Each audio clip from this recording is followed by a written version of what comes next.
देखो, ये सबसे पहले चीज जो मैंने पूछा आपसे कि मीटर ब्रिज का प्रिंसिपल क्या होता है, तो आपने बताया कि मीटर ब्रिज का प्रिंसिपल आपका व्हीट स्टोन ब्रिज है, तो अच्छी बात है। अब आप यहाँ पे देखो, जो कुछ क्वेश्चंस यहाँ पे हैं उससे रिलेटेड जो क्वेश्चंस हैं वो क्या क्या हैं।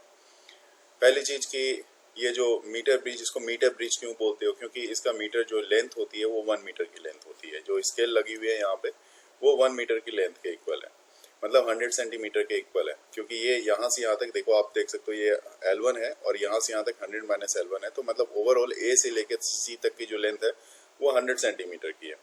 दूसरी चीज कि ये जो स्ट्रिप्स होती है, ये कहने का ये कॉपर का स्ट्रिप्स माना जाता है। कॉपर की स्ट्रिप्स इतनी थिक स्ट्रिप क्यों लेते हैं, पहला ये भी क्वेश्चन आ जाता है। तो कॉपर की स्ट्रिप ये जो आप देख रहे हो एल शेप का है, ये बिल्कुल स्ट्रेट है, फिर ये अगले साइड में एल शेप का है सी पॉइंट पे। तो ये स्ट्रिप्स इसलिए आप लेते हो क्योंकि जो स्ट्रिप्स जितनी थिक होगी उतना ही रेजिस्टेंस इसका कम हो जाता है।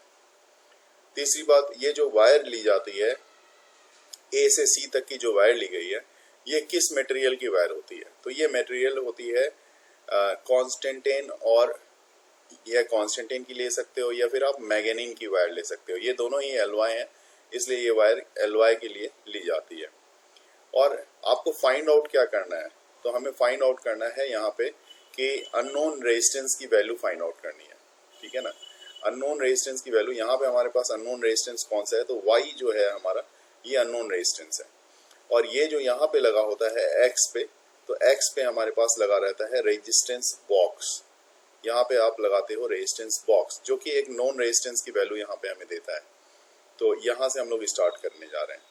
अब आप देखो यहाँ पे होता क्या है कि ये एक, जैसे यहाँ पे रेजिस्टेंस बॉक्स लगाया आपने इस पॉइंट पे, दूसरे पॉइंट पे एक अननोन वायर लगा दिया आपने, और बी पॉइंट पे एक स्क्रू से गैल्वेनोमीटर वायर के थ्रू कनेक्ट होता है। गैल्वेनोमीटर से जॉकी कनेक्ट होती है। जॉकी पेन की साइज का होता है, देखने में बिल्कुल पेन की तरह होता है। मैं इससे रिलेटेड वीडियो भेजूंगा आपको, जो मैंने एक्सपेरिमेंट में यूज किया हुआ है, प्रैक्टिकल कराया है तो प्रैक्टिकल में यूज किया हुआ है, तो वो वीडियो मैं शेयर करूंगा तो आपको और भी क्लियर होगा। एक्चुअल में जॉकी को क्या करते हो आप, जैसे ही ये जॉकी आप इसमें कनेक्ट करते हो और यहाँ पे सर्किट कंप्लीट हो रही है, ये एक्सटर्नल सोर्स से आपका यहाँ पे ईएमएफ यहाँ पे कनेक्ट किया हुआ है, सोर्स आप एक्सटर्नल लगा रखा है, तो जॉकी को आप हर एक पॉइंट पे टच कराओगे, ठीक है ना। जैसे ही आप हर पॉइंट पे टच कराते हो, अब ये भी सवाल पूछा जाता है कि अच्छा यहाँ पे मान लो ये जॉकी है, यहाँ पे मैंने टच कराया, यहाँ पे टच कराया, हर एक, अब बार बार आप अपनी जॉकी को उठा के, आप ऐसा नहीं कि यहाँ पे टच करा के एक बार रब करते हुए एक साथ यहाँ से यहाँ तक आप करोगे, क्योंकि रब इसलिए नहीं कर सकते क्योंकि ये जो वायर होती है ए से सी तक की, जो 100 सेंटीमीटर की वायर है, अगर आप रब करोगे तो इसकी जो स्मूथनेस है, इसकी जो यूनिफॉर्मिटी है, मतलब वायर तो होती है सिलेंड्रिकल होती है, तो कहीं पे ये वायर हो सकता है हल्का सा, कहीं पे इसकी एरिया ऑफ क्रॉस सेक्शन कम हो जाए, कहीं अधिक हो जाए। तो इस कारण से यहाँ पे क्या होता है, ये देखने वाली बात होगी कि area of cross section uniform रहे, इसलिए हल्के से लाइटली आप यहाँ पे हर पॉइंट पे टच कराते हो। जैसा फिगर में दिखाया गया है कि आपने पॉइंट, यहाँ पे एक पॉइंट डी पे आपने टच किया है, डी पे पॉइंट टच करने पे ये हमें नल पॉइंट दे रहा है ना, नल पॉइंट दे रहा है। तो अब समझने वाली बात ये है कि जस्ट लाइक जैसे पिछली बार हमने सोचा था, ठीक वही कॉन्सेप्ट है हमारा। ये जो वायर, अगर मैं इसको मैं बोलूँ ये P है, इसको मैं बोलूँ Q है, और यहाँ से यहाँ तक की जो वायर आप ले रहे हो, ठीक है, ये जो लेंथ वायर की है यहाँ से यहाँ तक की, ये अगर R है तो इसको आप R कंसिडर कर लो, और ये वाले पार्ट को आप S मान लो, यहाँ से यहाँ तक के वाले पार्ट को S मान लो। तो बात वही हो जाएगी जो मैं चाह रहा था, P by Q equal to R by S। इसलिए मैंने इसके प्रिंसिपल में सबसे पहली बात मैंने आपको यही बताई कि ये जो है व्हीट स्टोन ब्रिज के प्रिंसिपल पे बेस्ड है।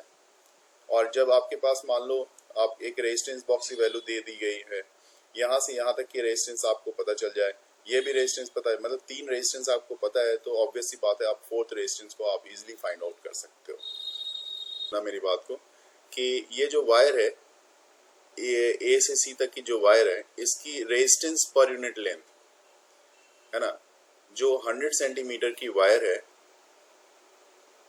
इसके बारे में मैं बात कर रहा हूँ।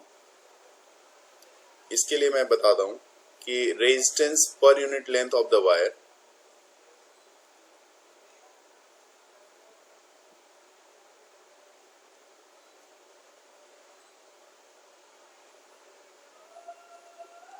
लेंथ ऑफ वायर, इसको मैं मान लेता हूं रो। मैंने पहले ही बोल लिया, इसको मैंने मान लिया रो, माना है, इसलिए यहां पे मैं से लिख रहा हूं। तो यूनिट लेंथ की रेजिस्टेंस, यूनिट लेंथ की वायर के यूनिट लेंथ की रेजिस्टेंस जो है वो रो है। तो आप जैसा देख रहे हो यहाँ से, ये जो आर ए से लेके डी तक की जो वायर है, तो आपने यहाँ पे देखा ए से डी तक की जो वायर है, इसकी लेंथ यहाँ पे ली हुई है, इसको कंसीडर किया हुआ है L1। तो इसकी रेजिस्टेंस कितनी होगी? रो L1 की होगी, रो L1 इसकी रेजिस्टेंस होगी।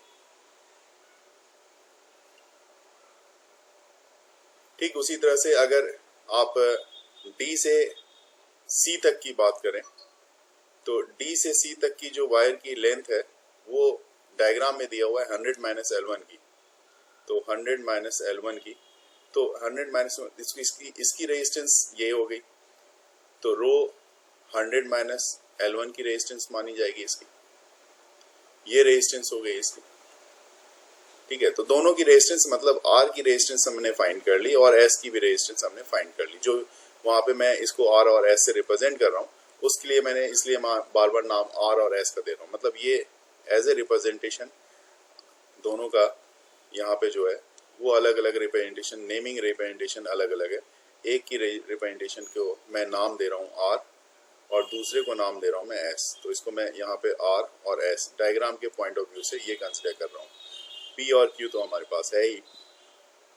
तो जैसा व्हीटस्टोन ब्रिज में आपने स्टडी किया है, उसमें आपने जो अप्लाई किया था formula P/Q equal to R/S, R/S।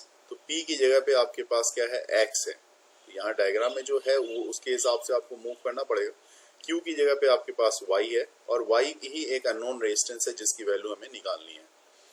और R आपके पास जो है, R की जगह पे आप लेने वाले हो, ये देखो, रो इंटू L1,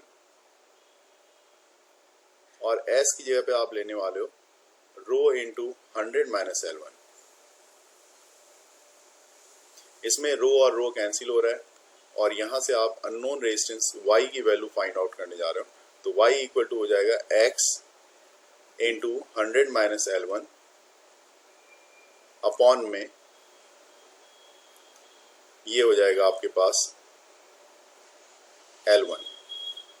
तो ये आपकी जो फाइनल रिजल्ट जो आपको मिल रही है वो ये मिलेगी, और यही एक अननोन रेजिस्टेंस। प्रैक्टिकल में भी ये यही सेम फॉर्मूला काम में आने वाला है, प्रैक्टिकल में भी, इसलिए ध्यान रखेंगे।